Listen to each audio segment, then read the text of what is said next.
नमस्कार, आप देख रहे हैं हमारा खास कार्यक्रम बात सेहत की। कोरोना का नया वेरिएंट ओमिक्रॉन तेजी से पैर पसार रहा है। दुनिया के कई देशों में ओमिक्रॉन से दहशत है और अफ्रीका के बाद अब ये यूरोप के देशों के लिए खतरा बनता जा रहा है।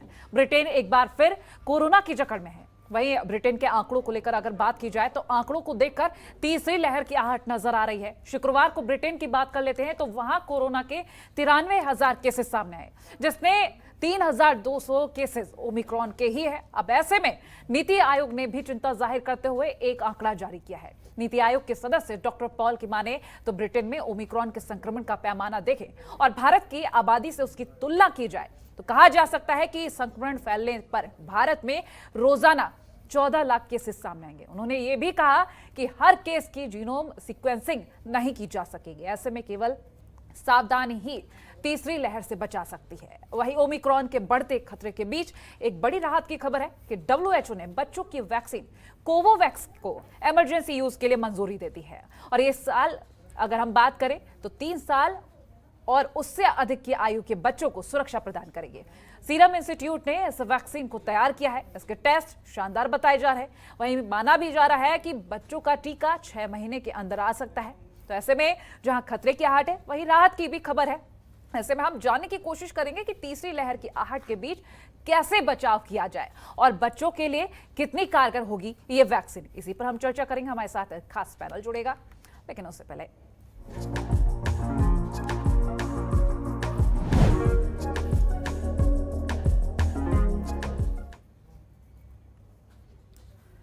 और इसी पर चर्चा करेंगे। हमारे साथ वरिष्ठ चिकित्सक डॉक्टर अंशुमान कुमार और झलकारी बाई हॉस्पिटल से CMS डॉक्टर रंजना खरे जुड़ गए हैं। बहुत स्वागत है आपका जनतंत्र टीवी पर। और सबसे पहला रुख हम कर लेते हैं वरिष्ठ चिकित्सक डॉक्टर अंशुमान कुमार का। डॉक्टर अंशुमान, हम कोरोना को लेकर जब भी बात करते हैं एक अजीब सा डर सामने आ जाता है, क्योंकि जो हमने पहली लहर में देखा, जो हमने दूसरी लहर में देखा, वो हम तीसरी लहर में नहीं देखना चाहते। कुल मिलाकर ये कहना चाहते हैं कि किस तरह से बचा जाए, क्योंकि ओमिक्रॉन का भी एक बड़ा खतरा मंडरा रहा है। किस तरह से बचाव किया जा सकता है?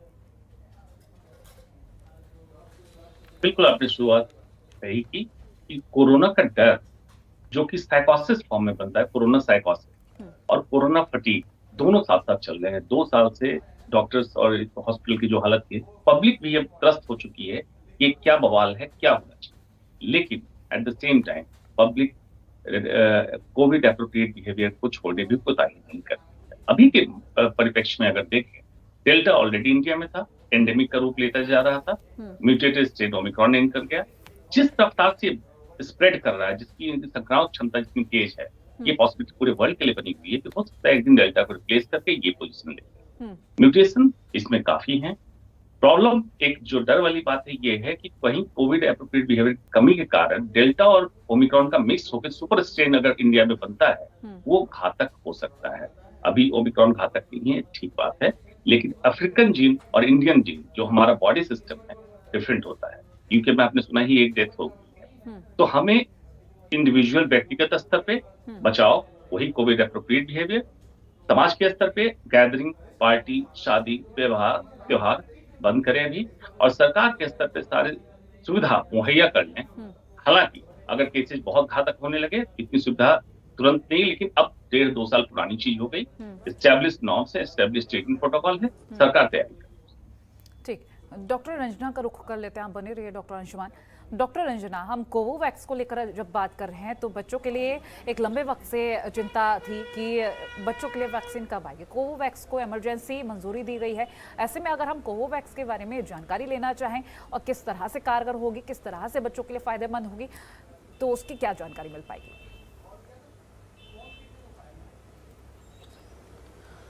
देखिए, बच्चों के लिए ये वैक्सीन सपोजिटली मतलब कि प्रस्तावित है।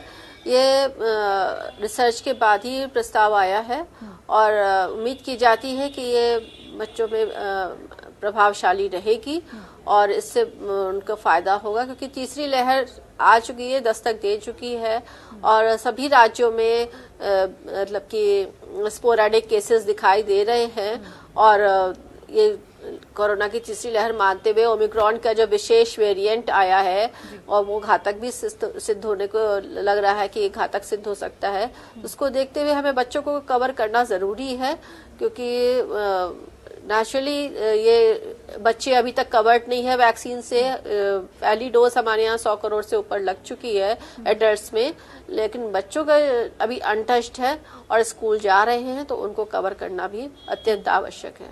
डॉक्टर, जीनोम सीक्वेंसिंग नहीं की जा सकती नीति आयोग के अनुसार, तो आखिर किस तरह से फिर क्या किया जाए? क्योंकि जीनोम सीक्वेंसिंग नहीं की जाएगी तो कुछ और देखा जाएगा।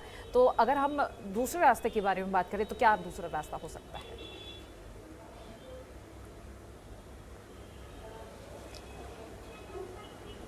डॉक्टर देखिए, मैं यही कहूंगी कि सीक्वेंसिंग तो नहीं करी जा सकती है, लेकिन वैक्सीन जो है वो लगाना जरूरी हो रहा है बच्चों को। तो लगवाने के लिए जो है, अगर पेरेंट्स तैयार हो रहे हैं और बच्चों को मोटिवेट करके, पेरेंट्स को मोटिवेट करके ये वैक्सीन लगाने के लिए प्रस्ताव आया है, उसको हमें जो है वो सहज रूप में जनता के बीच में जाना चाहिए और बच्चों को वैक्सीन लगनी चाहिए। डॉक्टर अंशुमान का रुख कर लेते हैं, बने रहिए आप डॉक्टर अंजना। डॉक्टर अंशुमान, हम कोरोना को देख रहे हैं, ओमिक्रॉन नए वेरिएंट को देख रहे हैं, ऐसे में लोगों में अब डर बढ़ता जा रहा है क्योंकि ओमिक्रॉन ज़्यादा खतरनाक बताया जा रहा है। ऐसे में जो लोग वैक्सीन लगवा चुके हैं उनमें भी एक डर देखा जा रहा है। वैक्सीन लगवा चुके लोगों के लिए कितना खतरनाक हो सकता है ओमिक्रॉन, और किस तरह से अगर वैक्सीन की बात की जाए, यही कहा जा रहा था कि कोरोना से बचाव के लिए कवच है, तो क्या कुछ इस पर कहेंगे?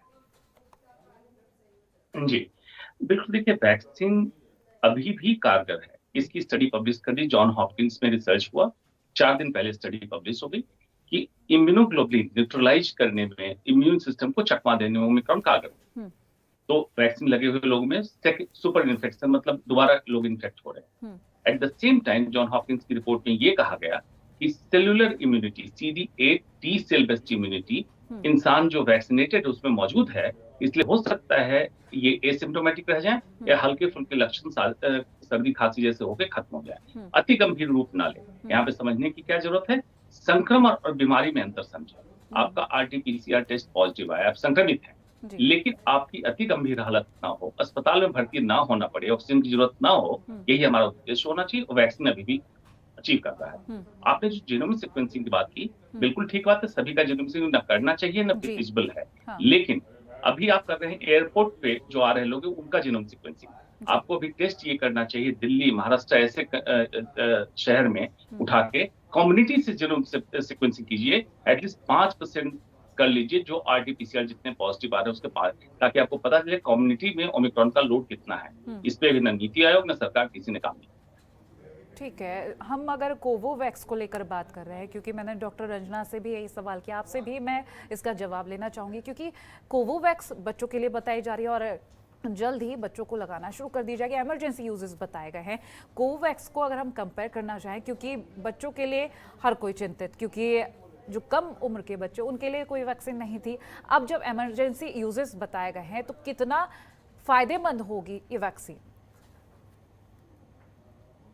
तथ्य के साथ समझिए, बच्चों को प्रोटेक्ट करना है। ऑल दो बच्चों में लक्षण माइल्ड आ रहे हैं, इन जनरल भी सारे स्टेट में देखा गया, ओमिक्रॉन में देखा। लेकिन जिस रफ्तार से ओमिक्रॉन बढ़ रहा है, फर्दर म्यूटेशन की संभावना को देखते हुए बच्चों में लगाने के बाद देखिए हम देर कर रहे हैं। दूसरे कंट्री जिन्होंने अपना वैक्सीन नहीं बनाया था, लाइक सऊदी और इन सब ने बच्चों को टीकाकरण कर दिया, हमें अप्रूवल में देर कर। इसमें WHO का क्रेडेंशियल भी थोड़ा शक के दायरे में आ जाता है। कैसी क्या बात होती है, जब केसेस बढ़ने लगते हैं तभी नए वैक्सीन को लॉन्च किया जाता है और उसके पहले अप्रूवल क्यों रोक के रखी जाती है। इस तरह कई सवाल आते हैं, लेकिन एट द एंड पब्लिक को इससे मतलब नहीं है। पब्लिक को मतलब है कि वैक्सीनेशन उपलब्ध कराएं, वैक्सीन वेलोसिटी, वैक्सीन की रफ्तार बढ़ाएं, बच्चों को रोल आउट करके जल्दी से बच्चों को वैक्सीन लगाएं और बाकी इंतजाम जल्दी। डॉक्टर अंशुमान, ब्रिटेन के केसेस को देखते हुए, क्योंकि शुक्रवार को जो केसेस सामने आए उसको देखते हुए एक कंपैरिजन बिठाया गया कि भारत और ब्रिटेन को जब कंपेयर किया गया, अगर वहां के हिसाब से आंकड़े भारत में होने लगे, क्योंकि जिस हिसाब से जनसंख्या है भारत की, तो इस हिसाब से अगर ओमिक्रॉन की दस्तक पूरी तरह से यहाँ पर आ गई तो कोरोना के प्रतिदिन के हिसाब से 14 लाख के आंकड़े सामने आएंगे। इसको अगर हम कवर करना चाहें, क्योंकि ये नियंत्रण बेहद जरूरी है, लंबे वक्त से तैयारी यही चल रही है कि कोरोना को जल्द से जल्द उससे जंग लड़ी जाए और जीत हासिल की जाए, किस तरह से नियंत्रित किया जा सकता है? जी, सेकेंड वेव का आप याद कीजिए, यूके से 2 से ढाई महीने बाद इंडिया में सेकेंड वेव अपना रूप लिया था। सेम आज यहाँ है। अंतर हम कहाँ पा रहे हैं? यूके ने जून में बूस्टर डोज अपने हेल्थ केयर वर्कर को दे दिया। 3 महीने बाद स्टडी करके दिखा दिया 28 से 34% इम्यूनिटी में इजाफा हुआ। बाद में उन्होंने हेल्थ केयर वर्कर के बियॉन्ड जाके दूसरे लोगों को बूस्टर डोज चालू किया। हमने नहीं किया है बूस्टर डोज। हमने सेकेंड डोज वैक्सीनेशन भी अभी सारे लोगों को नहीं लगाया है और फर्स्ट डोज में भी काफी लोग बचे हुए हैं। तो हमारी कोशिश क्या होनी चाहिए कि चेन ऑफ ट्रांसमिशन को तोड़ने के लिए, अदरवाइज जितनी घनी आबादी का देश है भारत, इसमें एक बार एक्सीलेटर पे बटन दब गया, पांव पड़ा, गाड़ी इस स्पीड पे आएगी, आपको ब्रेक लगाते लगाते कई महीने निकल जाए और क्षति जो होती है जान माल की प्लस इकोनॉमी का लॉस, वो एडिशनल होता है। इसलिए सेकेंड वेव में जो गलतियां की हमने, हमें नहीं करनी चाहिए। हमें अभी से एहतियात बरत के और उसको कंट्रोल। चलिए, डॉक्टर अंशुमन और डॉक्टर रंजना आप बने रहिए हमारे साथ, आगे भी कई सवाल है जिनका जवाब लेना बेहद जरूरी। डॉक्टर अंशुमन, डॉक्टर रंजना लगातार हमारे साथ बने हुए हैं। डॉक्टर रंजना का रुख कर लेते हैं। डॉक्टर रंजना, बच्चों के लिए जब हम बात करते हैं कोरोना से बचाव की, तो खाने पीने का और एक प्रोटेक्शन लेयर जो पेरेंट्स बनाते हैं उसकी बात सामने आती है। तो इस बीच हम ओमिक्रॉन से किस तरह से बच्चों को बचा सकते हैं? देखिए, वही जो हमारे पास पहले से ही टूल था कि बच्चों की इम्यूनिटी भी स्ट्रांग होनी चाहिए और इम्यूनिटी स्ट्रांग रहने पर जो रोग है, वो रोग प्रतिरोधक क्षमता बढ़ती है और बच्चे जो हैं वो ओमिक्रॉन क्या हर बीमारी से ही बचेंगे जिसमें ओमिक्रॉन शामिल है। तो उसके लिए अपना खान पान बच्चों का भी ध्यान रखें। बच्चे माताएं अपने बच्चों का खान पान ध्यान रखें कि उनको फ्रेश फ्रूट्स देने हैं। 24 घंटे में कम से कम 2 बार, छोटे बच्चे हैं तो 2 बार सर्विंग होनी चाहिए उनको फ्रूट की, 2 बार दूध की सर्विंग होनी चाहिए और उसके अलावा भोजन होना चाहिए सुबह शाम। और जंक फूड से बच्चे बचे, क्योंकि इन सब जंक फूड से बच्चों की इम्यूनिटी डेफिनेटली फॉल होगी। तो यही खाने पीने में ध्यान रखना है। जो सीजनल फ्रूट्स हैं, सीजनल वेजिटेबल्स हैं, उन्हीं का प्रयोग करें। बहुत महंगे फलों की तरफ ना भागें और अपने अफोर्डेबल फल जो है वो प्राइसेस पे जो हमें फल मिल रहे हैं, फूल मिल सब्जियां मिल रही हैं, उनका उपयोग करते हुए अपनी प्रतिरोधक क्षमता बढ़ाएं।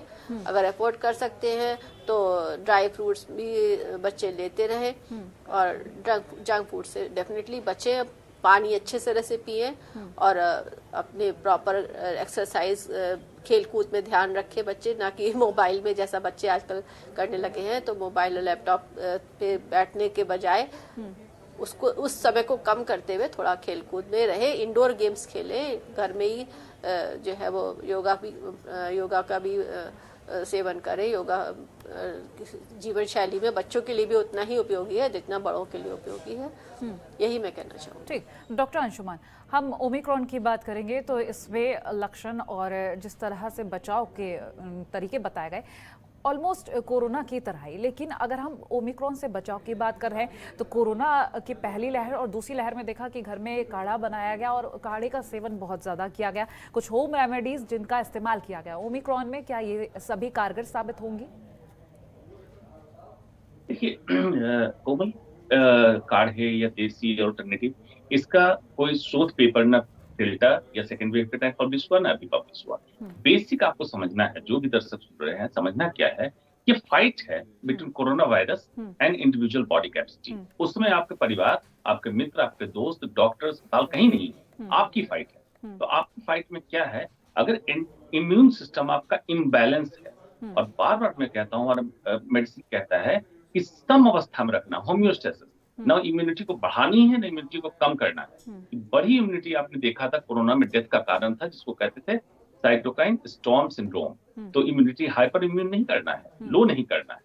तो जो जो चीजें आपके शरीर को इम्पैक्ट करती है, उसमें सबसे महत्वपूर्ण जीवन शैली की चीजें आप ठीक करें, जिसमें सोने जागने, डॉक्टर ने सारी चीजें एनुमरेट कर दी, और फिटनेस लेवल, ताकि आपका नॉन डिफेंस इम्यून मैकेनिज्म तैयार हो जाए, जिसमें macrophage, mast cell, natural killer cell, corona virus आए वहीं पे न्यूट्रलाइज कर दे। ओमिक्रॉन खास करके 10 गुना कम तेजी से रेप्लिकेट करता है बॉडी के अंदर एज कम्पेयर टू डेल्टा। संक्रमण दर कई गुना ज्यादा है लेकिन रेप्लिकेशन कम है, तो आपके शरीर को टाइम मिल जाएगा उस समय कोरोना वायरस को क्लियर कर देने का। तो जीवन शैली में सुधार, सोशल डिस्टेंसिंग, मास्क और वैक्सीन नहीं लगवाया तो वैक्सीन, इसके अलावा एक्स्ट्रा कोई प्रिकॉशन लेने की जरूरत नहीं है, पैनिक होने की जरूरत। डॉक्टर अंशुमन, जब तीसरी लहर की बात होती रही, दूसरी लहर के बाद या उस बीच में ही, तो यही कहा जा रहा था कि दूसरी लहर इतनी ज्यादा खतरनाक नहीं होगी, अगर आती भी है तो इतना ज्यादा असर नहीं होगा क्योंकि लोग समझ चुके हैं कैसे उनसे पार पाना है। लेकिन अब ये ओमिक्रॉन वेरिएंट, इसको लेकर भी लोग शायद कुछ कंफ्यूज से हैं क्योंकि कुछ लोगों का कहना कि यही तीसरी लहर है। क्या, किस तरह से हम इसको डिफरेंशिएट करें? जी कोमल, देखिए लहर को समझना होगा। मेडिकल में लहर को परिभाषित नहीं किया गया है मेडिकल साइंस में, मतलब वेव्स इंग्लिश में बोलते हैं। समुद्र के किनारे जब आप खड़े होते हैं देखते हो समुद्र की लहरें आती हैं, एक लहर बहुत तेजी से आई, जैसे देखते हैं किनारे से लौट के जा रही है, दूसरी लहर उसके पीछे पीछे आ रही है। मतलब नंबर ऑफ केसेस कम हुए और कम होके फिर से बढ़ने लगे, उसी को लहर कहते हैं। मतलब केसेस तब भी थे, केसेस जब भी हैं, नंबर्स बढ़ गए। ये नंबर्स बढ़ेंगे सर्टेन पीरियड के लिए, क्योंकि उस समय जिसमें ऐसे पॉपुलेशन, ऐसी आबादी कोरोना वायरस को मिले जिससे फाइट कर सके और कोरोना वायरस जीत जाए, उसमें उनकी इम्यूनिटी कमजोर हो सकती है। नॉन स्पेसिफिक या स्पेसिफिक वैक्सीन नहीं लगा हुआ है या वैक्सीन लगे बहुत दिन हो गए, जिसके कारण हम लोग कह रहे हैं बूस्टर डोज की बात पर 6-8 महीने से ऊपर हो गया। ऐसी कंडीशन में आपको ओमिक्रॉन कोई भी रूप ले सकता है। इसीलिए भी बहुत प्रीमेच्योर ये कहना कि हिंदुस्तान में ओमिक्रॉन घातक नहीं होगा, ऐसा कहना ठीक नहीं होगा। हमें ओमिक्रॉन को कम से कम 4 हफ्ते 5 हफ्ते का टाइम देके तब देखना रिजल्ट कैसे जाता है। तो आपने बिल्कुल सही पॉइंट आउट किया। पहले यही कहा जा रहा था कोरोना कुछ नहीं है, कॉमन फ्लू वायरस है, और सेकेंड वेव में आपने देख ली कितनी आफत आई। इसलिए लाइटली न लें, eight the same time panic ना करें, बहुत ही बैलेंस अप्रोच करना है। ठीक है डॉक्टर अंशुमन, बहुत शुक्रिया। डॉक्टर रंजना, आपका भी बहुत शुक्रिया हमारे इस खास कार्यक्रम के हिस्सा बनने के लिए। तो बात सेहत की में हमने कोरोना और ओमिक्रॉन को लेकर बात की, किस तरह से खुद को बचा सकते हैं, किस तरह से खुद की सेहत का ख्याल रख सकते हैं। तो इन नियमों का पालन जरूर करें और खुद का ख्याल रखें। इसी के साथ हमारी इस खास पेशकश में इतना ही। देखते रहिए जनतंत्र टीवी। नमस्कार।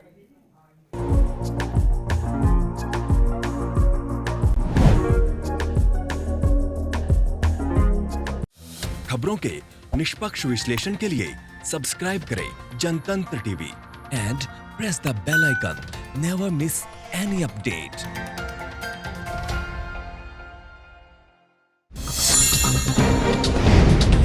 डाउनलोड कीजिए जनतंत्र टीवी ऐप को, जो कि अवेलेबल है गूगल प्ले और ऐप स्टोर पर। अधिक जानकारी के लिए अभी डाउनलोड करें।